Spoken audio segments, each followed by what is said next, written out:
Timu ya taifa ya soka Harambee Starlets, na sasa tunaungana naye mwandishi wetu wa michezo Nzuki Alan ambaye yupo ugani Nyayo kwa mengi zaidi. Nzuki, habari za sasa, hali ikoje? Labda tueleze ni yepi ambao tunajua hadi kufikia sasa kuhusiana na timu hiyo.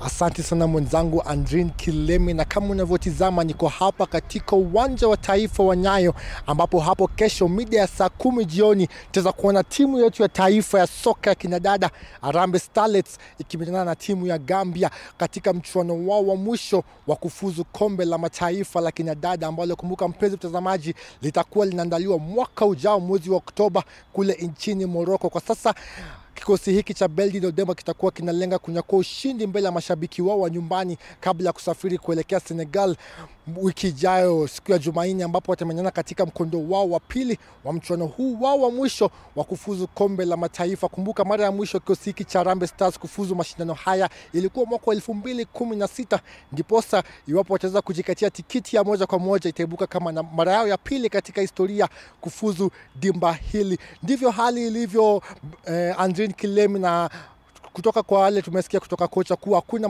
majeraha yoyote, ndipo sasa tutaweza kuona kikosi chote hapo kesho hapa katika uwanja wa taifa wa Nyayo. Sina mengi ya kusema Andrin Kilemi, ndipo sasa naregesha moja kwa moja kwako studioni. Shukran sana Nzuki Alan.